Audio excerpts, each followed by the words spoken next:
It is no secret that many Americans can't afford to buy their own home, but could skyrocketing home prices impact the 2024 presidential race?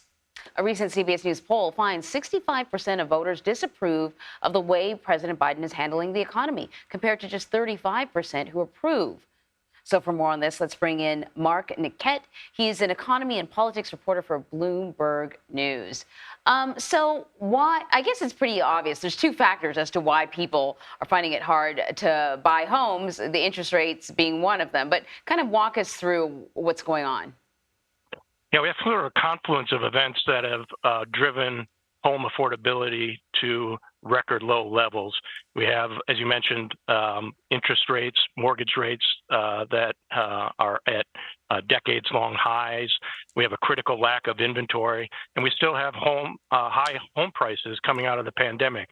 So it's all combined to leave home and rents higher than many people can afford, particularly young voters who are just starting out and have less income to be able to buy and even compete for these homes that are on the market. According to a recent CBS News poll, Americans are more likely to vote for former President Trump than current President Joe Biden in a head-to-head match if their finances are worse now than before the pandemic. How does the fact that many Americans feel that they cannot afford homes right now impact the political landscape? Well, it feeds into the sense that the economy is not doing well, and that in the case of the political context, that maybe somebody other than Biden could do better, in this case, Trump. And I think it also reminds voters that their situation was better. Homes were more affordable, for example, when Trump was president. So it sort of feeds into that sense of overall well-being and an idea that the economy is not doing great. The CBS polling also found that 47% of voters think the Biden administration's actions are increasing inflation. Geez, he just can't seem to get his messaging out with his Bidenomics, because inflation's actually going down. But how does this play into what you're seeing? Well, it's a little unfair for the president, frankly, because he gets blamed for factors that are not in his control. You know, a lot of what's happening in the housing market, these are things that have been going on for a long time now, certainly before Biden took office. And there's some things that the administration can do to address the housing shortage, for example, but not a lot it can do on the macro level.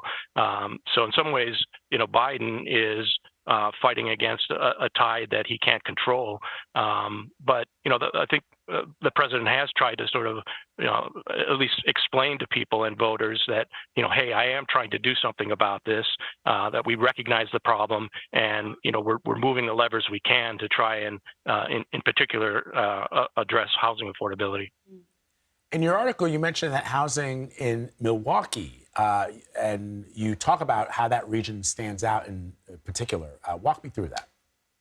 Yeah, we focused on Milwaukee because one, it's a city in a critical swing state, Wisconsin. It's probably going to help decide the 2024 presidential election. But it's also a metro that ranks very high in terms of the decline in housing affordability. The Milwaukee metro has historically been kind of an affordable market. So with the decline in affordability here in the last year, it sort of stands out. And we thought it was a good place to sort of gauge whether the decline in housing affordability would affect, in particular, young voters' a view of the economy and the election, because for Biden, it's going to be particularly important to get turnout of these young voters in places like Milwaukee if he wants to win statewide. In Wisconsin, to win, you have to get a big Democratic vote in the cities of Milwaukee and Madison and the counties surrounding them.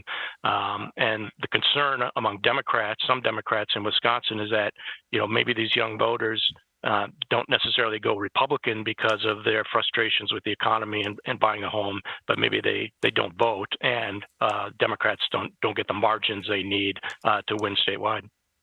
So where do you see the housing market going from here? What do you expect? Do we see a crash soon?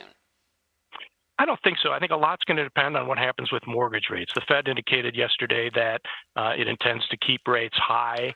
At least they're not coming down anytime soon. In fact, we could see another rate hike between now and the end of the year. So I think we're going to be in a high rate environment for a while yet as the Fed tries to get inflation below its 2% target. But if we see some moderation in mortgage rates, I think that would go a long way towards improving affordability. All right, Mark Niquette, thank you so much. Thank you.